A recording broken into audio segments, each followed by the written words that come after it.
I'm Fernando Leon, and this is my project on surveillance capitalism and its ethical problems.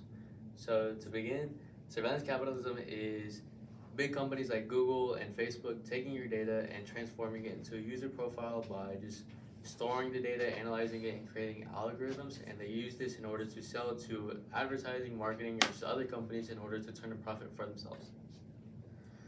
So, some stats to begin with. This was conducted by the University of Vanderbilt. And so this is the number of requests per hour that is collected by Google and Apple.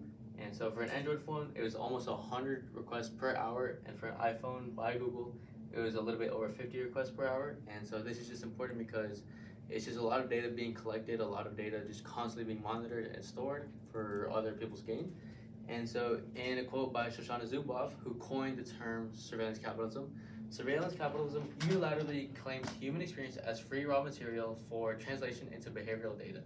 So this means is that the surveillance capitalism just creates a profile, creates raw data from our own human experiences, from our own enjoyment, our own everything. So this creates a question: how do tech companies who profit from user data, and what ethical responsibilities should they have in the absence of strong regulation? So let's dive deeper into what surveillance capitalism is. So it was invented at Google and expanded by Facebook from online advertising into a system influencing all sectors of life. And so what this means is that it began from just Google and Facebook, these obviously now big name companies.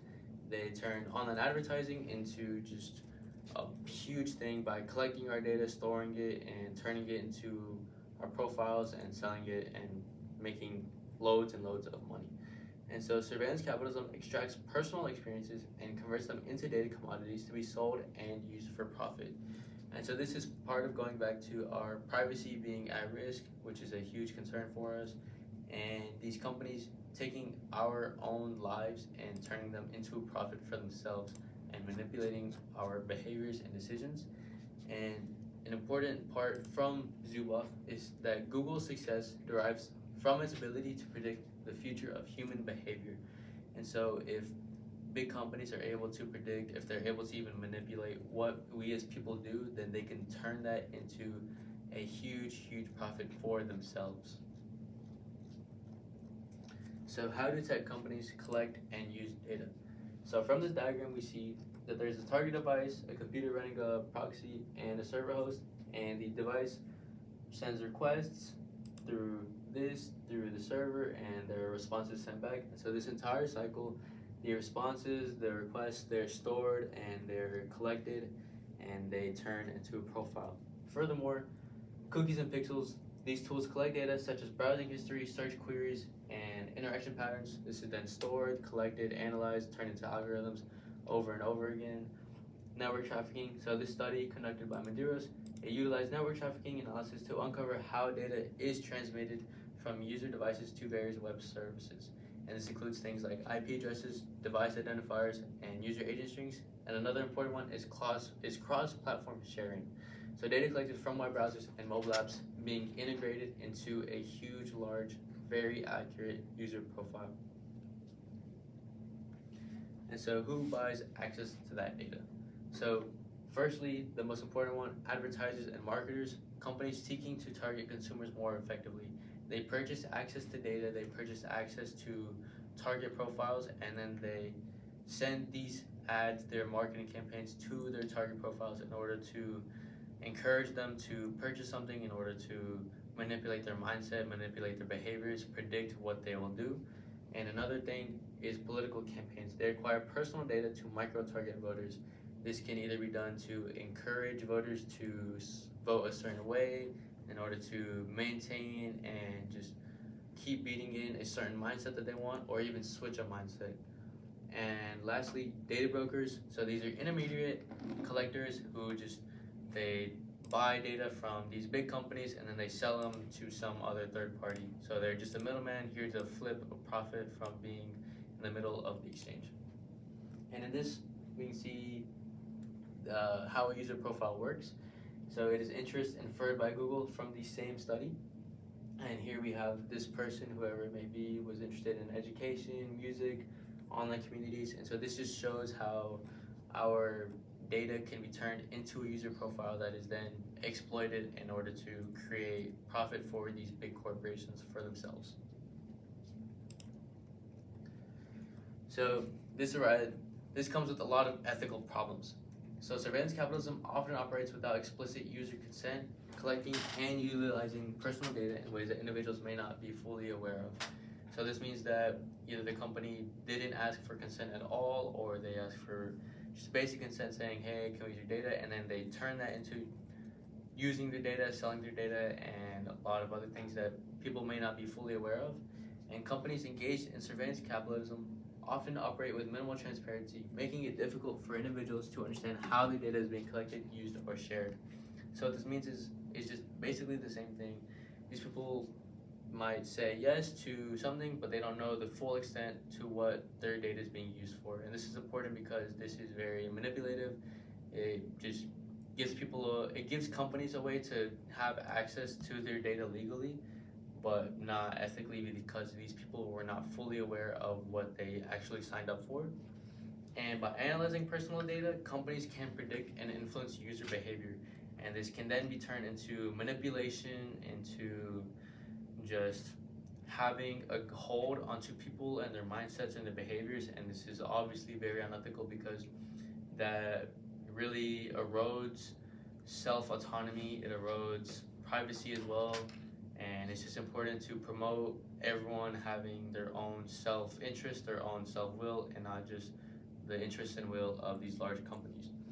And this also goes into the existing laws and regulations being out of touch and out of pace with the current development and technology.